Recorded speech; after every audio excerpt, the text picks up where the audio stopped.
My presentation today is on a research project I've been working on for about the last year. Like Dr. Staudinger said, I have been working on a few cadaveric studies, but this is one study that was so interesting to me that I honestly could not let it go, and I'm really happy with how far it has come. My project is called Medical Cadavers in the Midwest. It's a century's worth of post-mortem diagnoses with the help of my PI, Dr. Sloan, and student doctors in their second year, Megan Stacy and Morgan Irvin.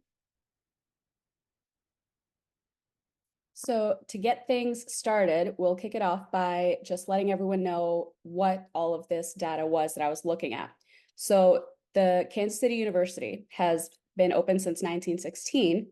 We have found from our medical library cadaver ledgers and documents that predate even the start of KCU.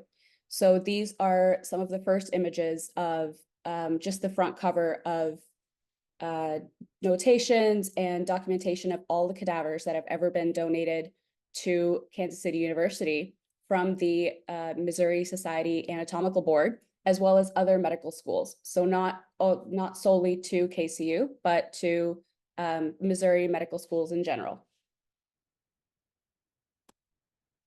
So a first example I have of one of these ledgers being the property of the medical library. These were all handwritten documents, date from 1911 to current, and we're still working on retrieving past documents that are slowly being uncovered from different medical schools. They were written by the Missouri State Board with information provided by either the mortician at the time of the school year or by the family who donated their loved one's body for cadaver purposes. So the first image I have, these are the minutes from the Missouri State Board showing Kansas City College of Medicine and Surgery being one of the 5 schools that were receiving these cadavers. And the information on these cadavers was varied. There was a lot of information on their cremation process, on their embalming process, but what I was most interested in being a medical student was their causes of death.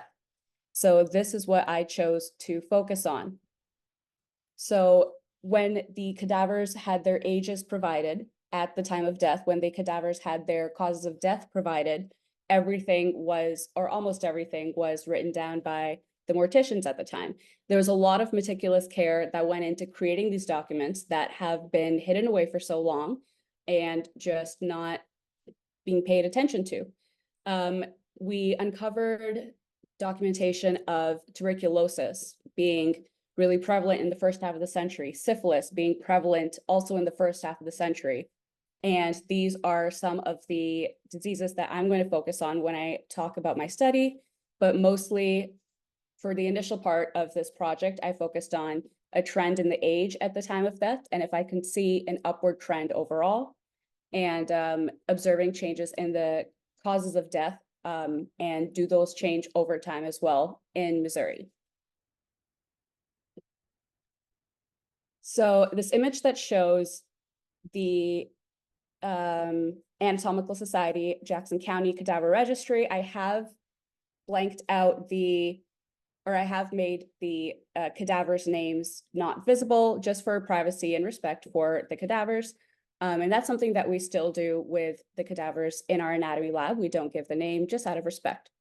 So the areas I focused on, I've highlighted here as the age and cause of death. And in instances where there was more or less information given for a certain decade, I just had to narrow what I was focusing on. So here I also only have the age, not for all of the cadavers available, but most of the causes of death were still available. So to start off, we had roughly 400 pages of handwritten notes. They were scanned into our system by our amazing medical librarians and transcribed individually by myself and student doctors Morgan Irvin and Megan Stacy, who are great, great help. It came out to how do we find the most efficient way to transcribe all of these documents, transcribe them correctly, and get them into an organized fashion into Excel, which is what we focused on with the time of death, sex, and the year received. So these were our first factors we were focusing on. As for our results, we wanted to look at the average ages of death, average ages at time of death, and the causes of death. So these are the two results that we were focusing on to figure out what is the next step and what can we learn from all of this incredible data. So the ages at the time of death were recorded for each cadaver, with a decade started from the year to 10 years after. We had to calculate the mean per decade with relative margins of error being close to 1. And the causes of death, we chose to develop 13 causes of death in total, with 13th one being other. Other just included any cause of death that we could not justify to be categorized into the other 12.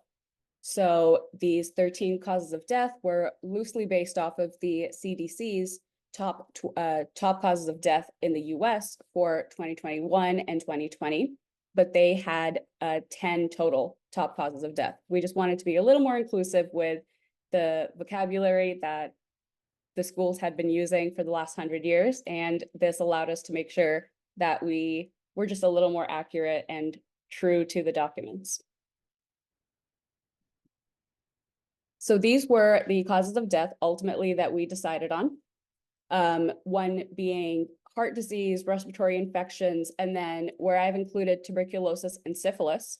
I did want to include these because of, as I stated previously, the results of the prevalence of TB and syphilis was something that I wanted to focus on in my discussion, and I will show you guys that later on as well. And this is the CDC guideline that I loosely based my top causes of death on. So the project did become pretty difficult over time, and one of the challenges that myself and the student doctors were dealing with was how to decipher the illegible writing. Everything was documented, but not everything was documented well. So the picture I have on top shows what seems like originally scribbles. As we went through all of the documents, we were able to figure out eventually that says cerebral accident. So we had to compare a lot of documented causes of death within each decade just to make sure that the terminology was being used consecutively.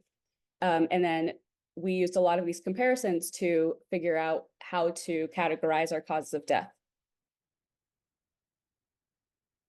So this is a couple more examples that I think were very interesting. And this is the stuff that really got me hooked into this research project, and what I truly enjoyed it was tuberculosis, alcohol use disorder / alcohol-induced cirrhosis, and the terminology used for a lot of these diseases, as well as schizophrenia.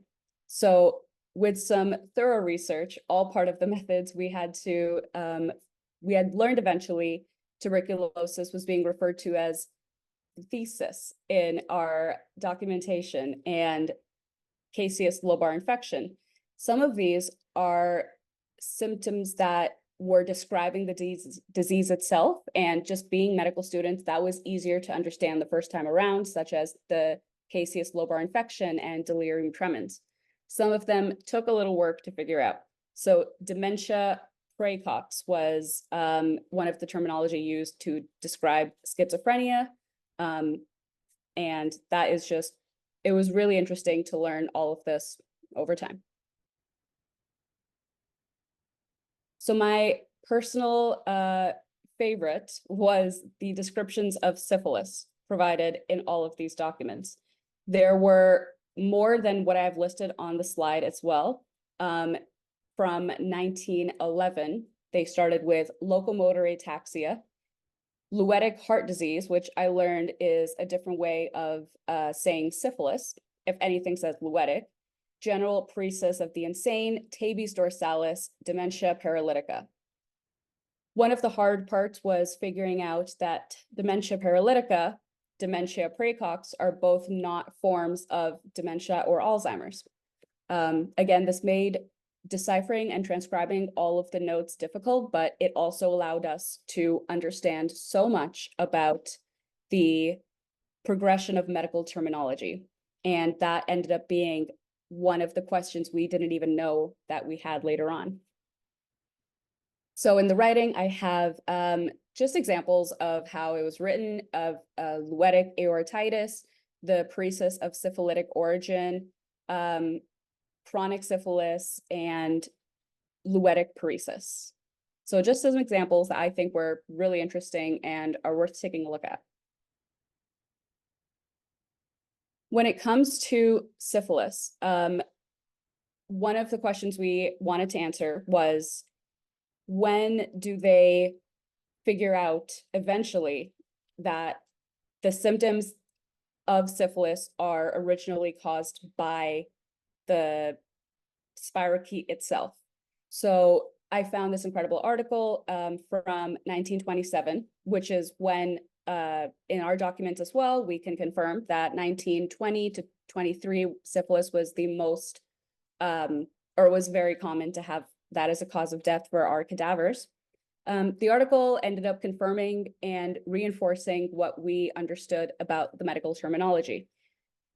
There was confusion itself in the 20s about if locomotor ataxia, also known as tabes dorsalis, was one of the symptoms of syphilis itself, or was it a different disease entirely? What we don't know and what we can't infer from the documents is, was this due to just stigma around sexually transmitted infections? Was it due to lack of knowledge on the mortician's part, on the families of the donor's part? But that is something that it would be really interesting to figure out over time. If we get our hands on more of these documents, we can really do justice to a lot of these past diseases that we thought were something else entirely. So continuing on, now that we have our methods fully analyzed for you guys, one of the issues that we ran into was our sample size, and there being 2 significant decades where the sample size had a big lapse. So again, it's unknown why exactly, but from 1980 to 1999, our sample sizes were great for the age at death, but they were not documenting any causes of death. So that created a huge bump in our research, and whether we can use the causes of death, we did not want to include those 2 decades. It just would not be right, and it would completely skew our information. So roughly our cause of death sample size came out to be significantly lower than the age at time of death sample size, about 1,000 data points smaller. Furthermore, exclusion criteria that we wanted to explain that we used, the documentation of not suitable for cadaver purposes, which did come up pretty often, whether they were not able to be embalmed correctly, that was one of the issues, or if it just said not suitable. Either way, we would not include them in any of our sample sizes. And like I said, the cadavers that would only have cause of death reported, but not age, and vice versa. That is what caused the big difference in those numbers. And that is sort of why we had to use essentially two different populations, all from the same data pool. So for our first data pool, which was the mean ages at death of these cadavers, we were able to create this chart that shows the upward trajectory of life expectancy, essentially from 1911 until now.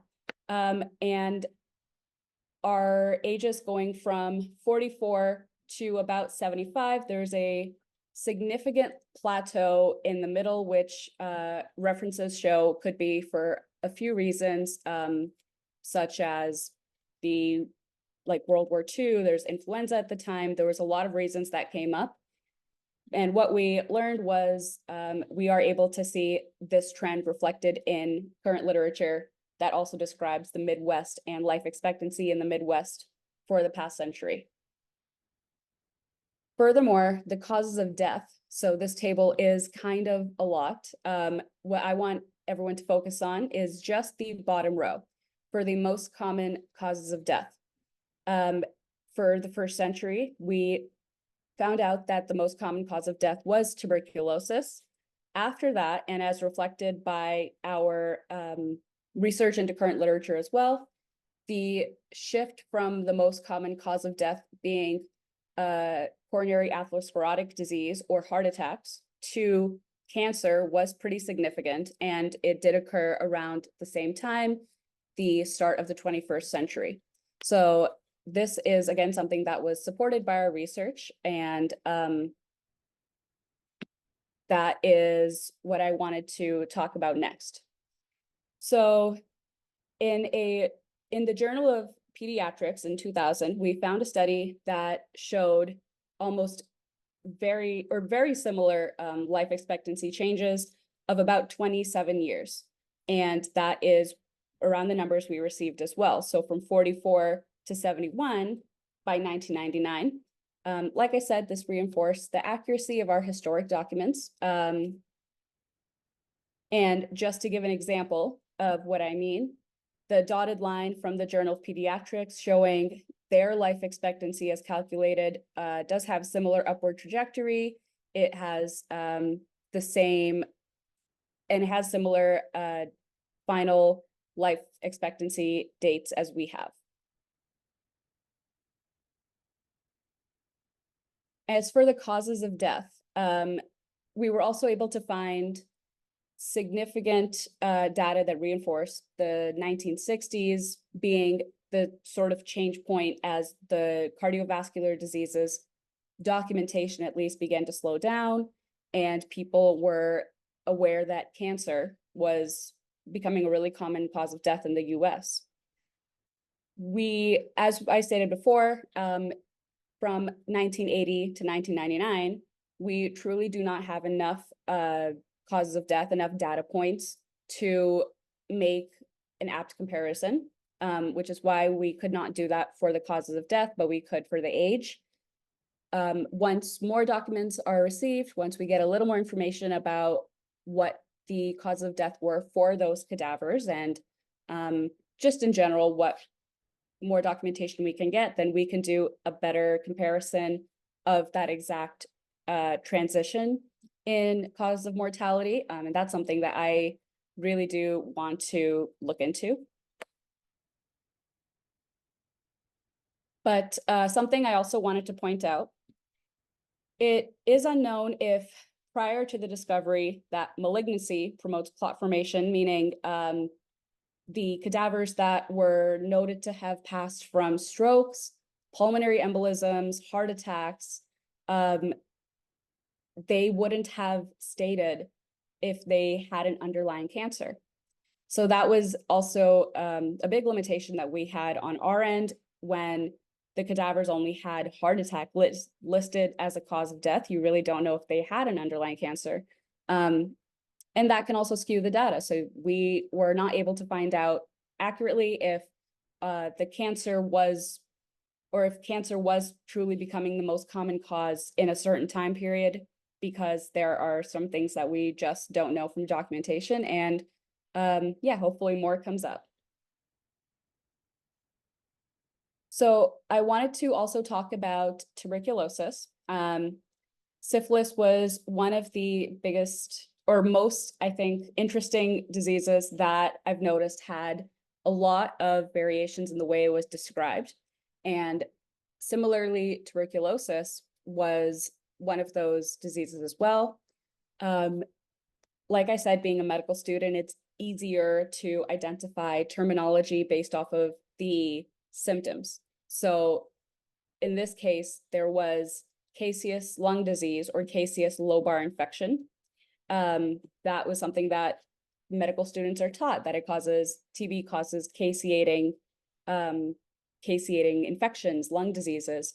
But when it was described as phthisis, I had to do a fair bit of research, and I learned that that is the Greek word for consumption. And it was very commonly called phthisis until the 1940s. And then after about the 1950s, which is when tuberculosis and its treatment became much, much more widely available in the US, with the discovery of streptomycin containing the treatments that we need, then all of the descriptions of tuberculosis, including pulmonary TB or even adrenal tuberculosis, started to decrease. In comparison to tuberculosis, we had an upward rise in chronic lung, so non-infectious pulmonary conditions being much more common in that same transition period. So 1940s to 1950s, we saw a downward trend in tuberculosis, and in other forms of respiratory conditions, an upward trend in emphysema of the lung, chronic COPD, so non-infectious pulmonary causes of death. Again, it's not known if these causes of death were underlying in the cadavers before this time or just didn't directly lead to their cause of death, but it's something that we can't know until we do a little more research, and hopefully are able to find out if these causes of death were just misunderstood. But that ended up being a really great way to utilize these documents, as I will talk about next. So in terms of health demographics, we were able to get a lot of good takeaway messages and how we can move forward with our project. So confirmed from our ledgers, from our cadaver ledgers, if they do reflect the mortality trends as described from the Journal of Pediatrics, from the CDC. There was a lot of research we found, or a lot of literature we found that could confirm that it's probably accurate what the morticians and the board at the time was writing on these documents. What we don't know and what we can use in terms of gaining medical education perspective for med students, for teachers, is how can we infer what happened in this time? So if locomotor ataxia and if syphilis were not associated together, but they were documented, we can use our medical knowledge and we can use our research abilities, which is incredible these days, to sort of piece the puzzle together. And one of the benefits of this, and something I learned going forward, is the importance of having proper cadaver documentation. Also, in terms of medical bioethics, there's another project I want to pursue in the future, which will be from a medical bioethics perspective. So these cadavers would also have their sex noted, so male, female, or they would have their race also noted in terms that were not appropriate and they are racist. And I wanted to sort of delve into, can we find historic reflections of how often, for example, syphilis was reported for African American men who donated their bodies? And that is just one of the takeaway keys that I would love to pursue in the future. So as for further next steps, like I said, focusing the bioethics for medical terminology and how students learn from it, how it affects our thinking about clinical medicine from a very early stage in our medical education. And I also wanted to plot these trends based off of the sex and race to get more of those accurate graphs and compare them to relevant literature and see, again, yeah, if they were correctly documented at the time. So that is my presentation, and I really wanted to give a big thank you to the amazing medical librarians at D'Angelo Library, Kansas City University's D'Angelo Library, and to the Gift Body Program and Miss Felicia Harris, who runs the Gift Body Program. She was able to provide me with the documentation past the 21st century, and she was a great, great help. And again, a huge thank you to all past, present, and future body donors. I have a link here for our recent anatomy memorial service that we had at the KCU campus, which was wonderful. And it was a great way of saying thank you to all of those families. And I wish that, they had a way to say thank you to these families 100 years ago, but maybe going forward, we can just keep all of this respect and admiration for them in mind.